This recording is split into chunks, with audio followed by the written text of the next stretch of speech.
على كل دين سر برقي سهم كأوزان الشرعي پێویستە کۆمەڵکارانی جیهادی بیزانن باز لەواکەین ئینشاء الله. و ئەزانم خۆش باشتر ئەزانە کە جیهاد لەم زەمانە لەسەر جمهوری مسلمانان جگە لە خاون عوزرە شەرعیەکان کە خوای گەورە باسی کردوون بەگشتی فەرزە. جیهادکردنیش حتمما کۆمەڵکاریە خوازێ چونکە بە تاقەتەنیایی ناکرێت.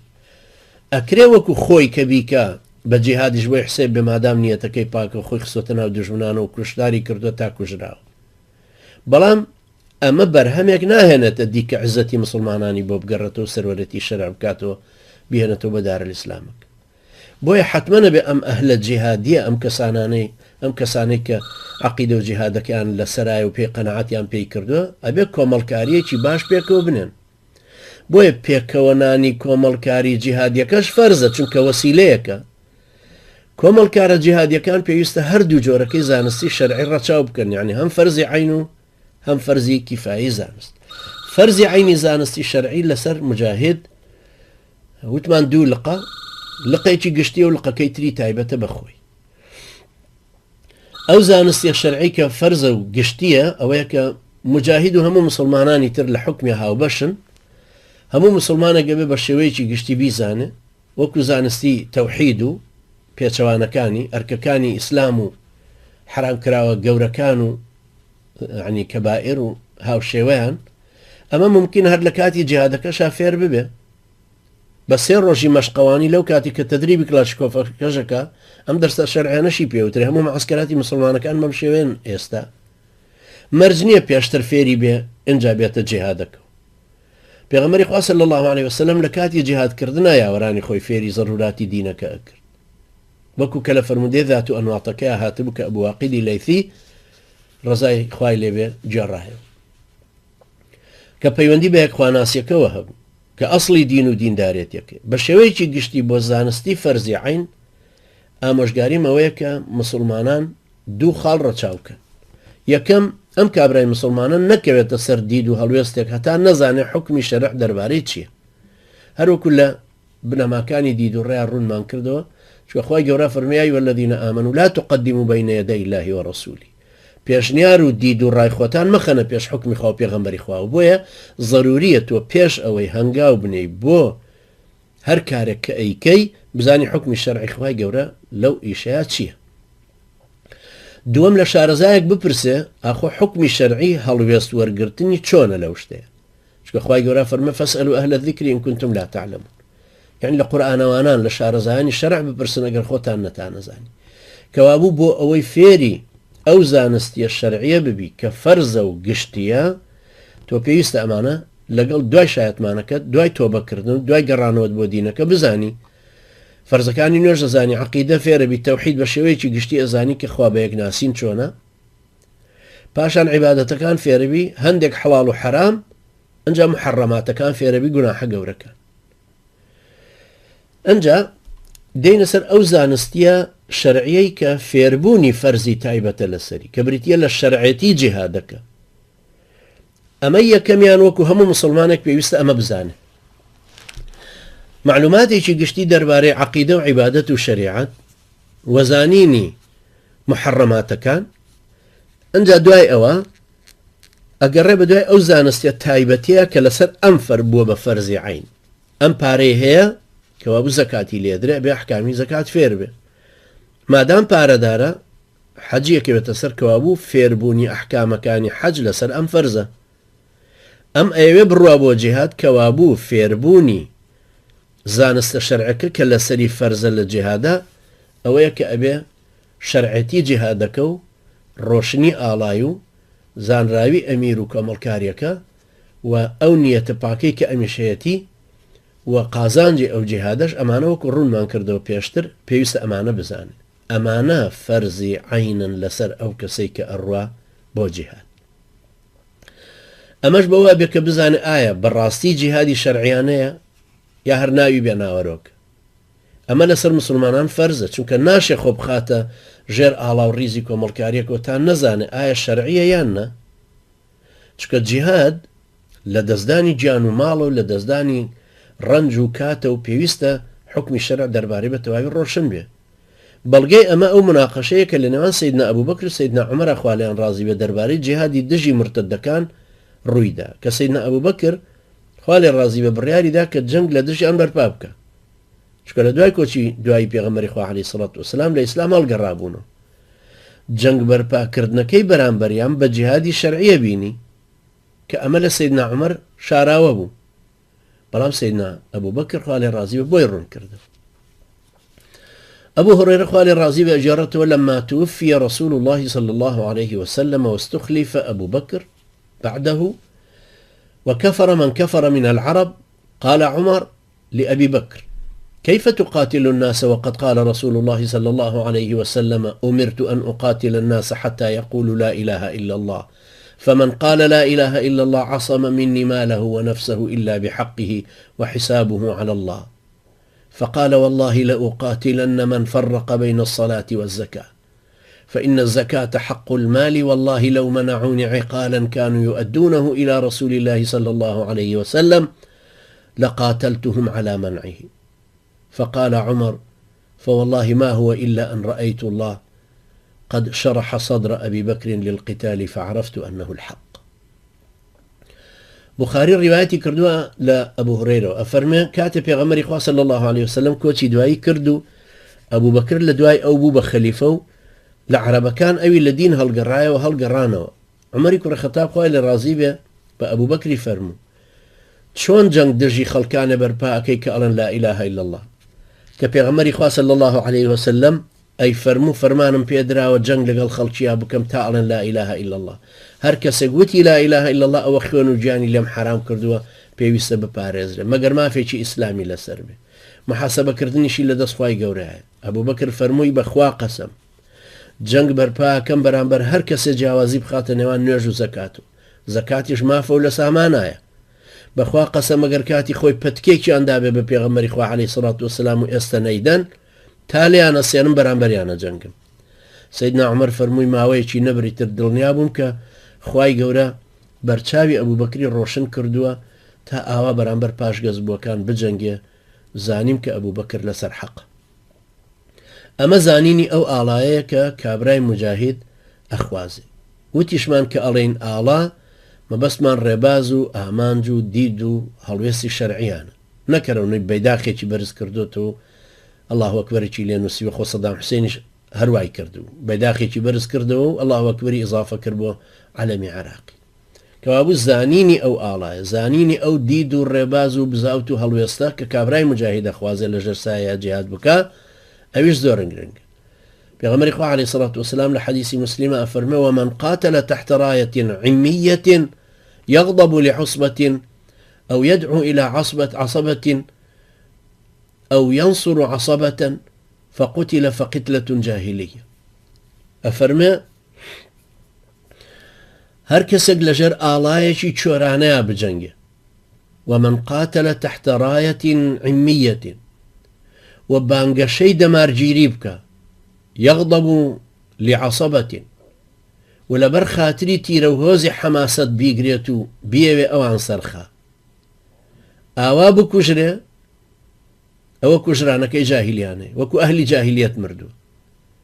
خوا گەورەژە فەرمێ الذين آمنوا يقاتلون في سبيل الله والذين كفروا يقاتلون في سبيل الطاغوت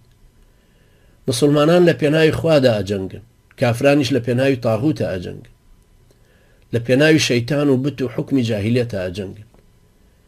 کەوابوو هەرەوە نەبەس نییە بزانە کە جەنگەکە شەرعیە تۆ هەرەوەندە بەس نییە بزانی جیهاد دژی بە شارەسەد و ئەوانەی کە هاوکاریەکەن و دژی ئەو ڕژێم و ئەهلی ڕیدەیە جائزە و شەرعیە بەڵکو ئەبێ بشزانیت ئەو جەماعەتەی کە ئەچی لەگەڵیانە جیهادەکە ئەەکەی دید و ڕێباز و بزاوت و هەڵوێستیان چەند شەرعی دڵنیابی لەوەی بەرامبەرەکەی کافری شەڕانیە و جەنگکردن بەرامبەریان ڕاست و دروستە بەڵام ئەبێ لە ئاڵاکەش دڵنیابی کە لە ژێر سایە ئەجەنگیت چونکە ئەوەش هەروەکو لە دید ڕوونیەکە ڕوونمان کردەوە ئەوەش پێویستە لەسەرت بیزانی ئەوەش فەرزە لەسەر کابرای مجاهید بیزانێ دووهەم فەرزی کیفایەی زانستی شەرعی لەسەر مجاهید ئەو زانستیان ئەکەوێتە سەرشانی ئەمیر کە چەند کەسێک لە شوێنکەوتوانی خۆی تەکلیف بکاتە بۆ وەرگرتنی زانستی شەرعەکان لێ ببڕێن و فێر ببن بتواوي دركي اللي قد تفصيل يعني هم زانست الشرع كان بكن ما دام اتوانو بويانا لوي ما بس لمش بركردنوي او كلينو بوشايانيك لبواركاني فيرخوازي بانگوازو فتواو داوريا درست بن ئەمیرێک بە تەنیا بۆ خۆی کە فەرماندەی مەفرەزەیەکە یا فەسیلێکە یا 30 کەسی لە بەردەستایە یان 100 کەسی لە بەردەستایە خۆی ناتوانێت هەموو شتێکی فەرزی عینەکە هەموو زانستیەکانی فەرزی عین و فەرزی کیفایە فێر ببێ هەرە بێت چەند کەسانە گوالێ بکە بڕۆن ئەوان علمی شەرعەکە زیاتر بخوێنن با بڵێن 6 کەسیان ئیزن نەداتەوە بۆ وەرگرتنی علمی شەرعی بە 2 کەسیانەڵێ هەموو علمی شەرعی فێر بن تا بۆمانە بن بە موفتی بدو کەسیانەڵێ ئەحکامەکانی جیهاد بە تەخەسوس وەربگرن هەتاکو بزانین دوای غەنائیم چۆن تەوزیع کرێ و ئاگاتان لێ بە 2 کەسی تریشیانە فەرمێ باشە ئێوەش بڕن قەزاوەت فێر بن لە قەزاوەتی پێغەمبەری خوا عەلەیهی سەڵات وسەلام تاکو شێوازی داوەریکردن بۆ ئەوەی ئێوەش بێنەوە ببنەوە بە قازی کەتیبەکەمان لەم حاڵەتەیە ئەوانی متەفەرق کردو بۆ وەرگرتنی ئەم علمە شەرعیان ئەمەش بە تەئکید شتێکی چاکە و ئەو کەلێن و بۆشایانە پڕەکەنەوە کە پێشتر ئەبوایە فێر ببن وەڵام فێر نەبوو بە تایبەتی لە دوو قۆناغی پێش سەرکەوتن و دەسەڵات لە کاتێکە بزوتنەوەکەت گەورەتر ئەبێت چەکدارن وەکو ئێمە لە زمانی بزوتنەوەی ئیسلامیە کەتیبەکانمان هەبوو بەڵام بە قەدەر ژمارەی کەتیبەکان ئەوەندەمان لە ناویانە شەرعزان بۆ دروست نەبوو مەلاکانیشمان نانەویست بێنە ناو کەتیبەکانەوە مەرجیشە ئەو کەسانی بۆ زانستی شەرعەکە لێ بڕن خۆشیان حەزیان لێ بێت و خۆی بۆ تەرخان ئەفۆن خۆی بۆ تەرخان بکەن کۆمەڵکاریە جیهادیەکەش مەرجەکە موچەیان بۆ دابین کا یارمەتیان بدا مەسروفیان بۆ ببڕێتەوە مەسروفی سەفەر و هاتوچۆکردنیان بداتێ شاتیبی ڕەحمەتی خوای لێ بێ فەرمێ هەر کەسێک داوای لێکرا بەرژەوەندی گشتی کەسانی تر بهێنێتە دی فەرزە لەسەر مسلمانان بەرژەوەندی ئەو کەسەش لە خۆ بگرن و لە بەیت المالەوە یان لە شوێنی ترۆ پێداویستەکانی بۆ دابین بکەن وەسێتیشە من بۆ کۆمەڵکارە جیهادیەکانەوەیە کە کەلێن و بۆشایی و پێداویستی ڕیزی خۆیان لە شەرعزانان هەر بە خۆیان پڕ بکەنەوە کەسی مجاهید بنێرن علمە شەرعەکە فێر بێ با کەسانی خۆیان لێ ببڕێن بۆ فێربوون و زانینی شەرع و فتوا و داوەریکردن و تەوزیعکردنی غەنیمەکان با ئەو خوێندکارانەش بزانن کە ئەولەویەتی خوێندن چۆنە بێ دەست بە چیەکەن سەرەتا چیە خوێنن باشتر وایە جارە لە هەموو زانستیەک گرنگترین باس فێر ببن ابن خەلدونە فەرمێ زۆربوونی کتێب بربەستێکی فێربوونی زانستیە لەسەر لەم سەردەمەی ئێمەشا لە کوردستانە وایە کتێب ئەوەندە زۆر بووە گەنجەکە کە لە 20 ساڵیەوە ئێستا خەریکی خوێندنەکەی نازانێت چی بخوێنێ خوێندکار ئەگەر هەموو تەمەنی بۆ خوێندنی زانستێک تەرخان بکە بەشی ناکە چ جای هەموو زانستیەکان ئەمە هەر ابن خەلدونە فەرمێ ئەگەر کەسێک هەر هەموو تەمەنی بە لێبڕاوەیی بۆ فێربوونی زانستی عەرەبی تەرخان بکە ئەمرێت و تەواوی ناکە کتێبی مفەسەلی ابن یعیش 20 مجەلەدە لە نەحو ئەم کابرایەت کەی تەواویەکە لە کاتێکە زمانی عەرەبی ئالیەتی تێگەیشتنی زانستیەکانی ترە ئەمە ابن خەلدون کۆتایی هات قسەکەی منیش دەڵێم تۆ تەسەور کە ئەگەر یەکێک ڕۆیشت و ویستی علمی فەرمودە بخوێنە فەرمودەوانی خۆی 5 لقا باشە یەکێ لەو لقانە علم الرجالە تۆ ئەگەر ڕۆیشتی بە دوای علم الرجالە واتە پیاوناسی چەندت ئەوێ بۆ ئەوەی پیاوانی سەنەدی حەدیسەکان شارەزا ببی تۆ هەرەگەر عمرێکی زۆر سەرف بکەی جارە بەس بۆ ئەوەی پیاوانی سەنەدی بوخاری و مسلم بناسی چەند زۆرت دەوێت جا تۆ تەسەور کە توێژەرەوەیە کە ئەفەرمێ هذا سنده صحيح رجال السند رجال الشيخين يعني تصور كأم كابرايت شون بياواني سندي بخاري ومسلمي همو ناسيوه هرچی رواية بخاري كردويتي فلان عن فلان عن فلان ام فلاناني همو ناسيون ام كابرايت يؤجروه ام فلاناني سندكاني رواية مسلمي شي همو ناسيون انجا ام رواية ابو داود يا حاكمي نيسابوري يا دارمي يا تشكلواني ورقرتو افرمه سندكي تواور صحيح لبروي رجالاته رجال سند الشيخين ام ايش بزانا لمردكاريتو كي جيت اميك امانه فير ببي يا لقران واني ولا علوم قران بيغمان زور الدبي كوابول لا سرتاوا هوري او بدا لهر زانستيكي شرعي أوانا فير بك ضروراتكان. هر شاطبي رحمه الله لا بيشتشي نويما لكتابي موافقاتي خويا مجلد دوهم لا برسي 166 بدواوة باس لو أكا كلم بيشتشي نويما چه زانستيك هيك سرچي أبي بخير. جاء فرمي المقدمة التاسعة بيشتشي نويم فرمي زانستي وهي بربري پشتی زانستية هەشە تاموبۆنی خۆشەکات و زۆر سەرەکی نییە ئەوەی کە سەرەکیە سێ بەش. ئەنجا دوای باسەکە لەوانەی وەکو تاموبۆن خۆشکردنە زۆرکردن و دۆزینەوەی چەندین ڕێگای سەلماندنی فەرموودەیەکە کە لە ڕێی سەحیحەوە سەلمێنراوە. یعنی تۆ حەدیثێکت هەیە سەلمێنراوە لە بوخاریایە بەڵام حەزی ژەگەی تاموبۆنی خۆشتر کە ئەڕۆی بزانی لای ساحەب مەسنەدەکان یان سونەنەکان ئەچیتە لای ئیمامی ئەحمەد ئیمامی مالک یان لای ئەبوو داود و ترمذی و نەسائی و ئیبن ماجە و یان لای دارمی و لای ئەوانی تر ئەڵی بزانم لای ئەوانیش چۆنن سەنەدی ئەوانیش دێنی تۆ کە بە ئێمە دوو ڕیوایەتی بوخاریە بوو لای ئێمە کافیە بەڵام بۆ ئەوەی تام و بەرامەکەی خۆشترکەیت و چوی سەنەدی ترت هێناوەتەوە ئەمە زیادەکەیە خۆ مەشغوڵکردن ئێستا بەمەوە ضروری نییە. تۆ لە جیاتی ئەوە بڕۆ بگەڕە عیلمێکی تر بخوێنە. ابن الجوزي ئەم شێوە و ڕەفتارەی بە فێڵبازی شەیتان ناوناو ئەفەرمێ لە کاتێکا کە بۆ نمونەیانی تۆ بە حەدیسەکەی بوخاری ڕازی نەبوویت و ڕۆشت و شتی تری تێناوەتەوە ئەمە بەڕاستی لە کتێبی تەلبیس و ئیبلیسەکەی خۆیە لە لاپەڕە 159 ئەفەرمێ ئەمە فێڵبازێتی شەیتانە چەواشەکاری ئەوە مەشغوڵی کردووی کە هەندێک زانای پێوە ئەخافڵێنێ مادام مەبەستێکی شەرعی ناهێنێتە دی هەر خۆ مەشغوڵکردنە. ابن عبد البرش أفرمي أو أكويت خاني ألهاكم التكاثر لكتاب جامع بيان العلم وفضله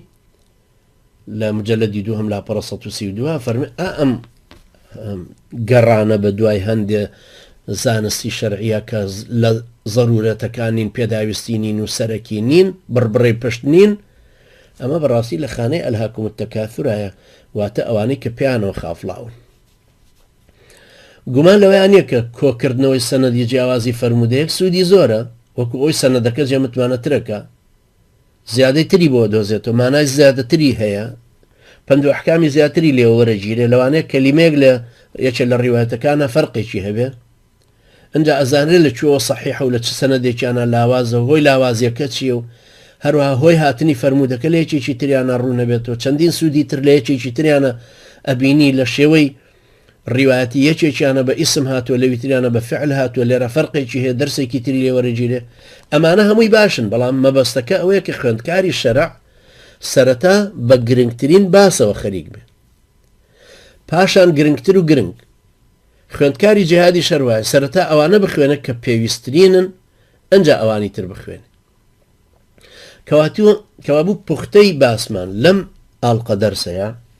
ئەوەیە کە وتمان کۆمەڵکاری جیهادی پێویستی بە هەردوو جۆری زانستە شەرعەکان هەیە فەرزی عینی زانست بۆ هەموو ئەندامەکانی و فەرزی کیفایی زانست بۆ کۆمەڵێکی کە تیانە تایبەتمەنە بن و پێویستی کۆمەڵکاریەکە لە زانستی شەرعەکەیە پڕەکەن و ئەگەرچی هەندێک زانستی شەرعی و باسی گرنگ هەیە کە ئەمیرانی جیهاد لە پێشترن فێری ببن هەرچەندە فەرز نییە لە سەریان بەڵام بۆ ئەوی باشتر ڕێبازی جیهادەکە و هەڵوێستە شەرعەکان بپارێزن و بە پشتیوانی خوای گەورە بیگەێنە ئامانجە شەرعەکانن چاکترە فێر ببن پێشتریش ئەوەمان باس کرد وتمان هەموو فێربوونی هەموو زانستێکی شەرعی مەرج نییە لەسەر ئەمیرەکە بەڵام هەندێک زانستی شەرعی هەیە فەرزە لەسەری ئەبوو یەعلا ئەفەرمێ پێغەمبەری خوا صلی الله علیه وسلم لە باسی سووربوونی مسلمانان لەسەر پاراستنی زانستی شەرعیە ئەفەرمێ إن الله لا يقبض العلم انتزاعا ينتزعه من العباد ولكن يقبض العلم بقبض العلماء حتى إذا لم يبق عالما اتخذ الناس رؤوسا جهالا فسئلوا فأفتوا بغير علم فضلوا وأضلوا لم حديث متفق عليه أفرمه خواي گەورە زانستی لە ناو خەڵکییا وا داناماڵێکە لە بیری خەڵکەکەی بباتەوە بەڵام بەوە نایهێڵە کە زاناکان نامێنن و ئەمرن جاکە خوای گەورە کەسی لە زانایان نەهێشتەوە خەڵکی کەسانی نەزانەکەنە پێشەوە و دەمڕاستیان کە فتوایان بەبێ زانستی بۆ ئەدەن خۆشیان گومڕا ئەبن و خەڵکەکەش گومڕاکە کەوابوو ئەوەی کە هێنامانەوە باسمان کردن ئەوەندە پێویستە کە کۆمەڵە جیهادیەکان فێر ببن و بشزانن کە هەندێک زانستی هەیە زانستی فەرزی عینی تایبەتە لەسەر تاکتاکی مسلمانان جیهادی بنیان غیرە جیهادی ئەبێ هەر لە عەقیدەت و عیبادەت و شەریعەتەکە و شارەزابوون لە محەڕەماتەکان هەر لە سەریانەوە بێ فێر ببن و ئەو کەسەش کە زانستیەکی تریانی لەسەر فەرزە بێ وەکو دەوڵەمەندە و علمی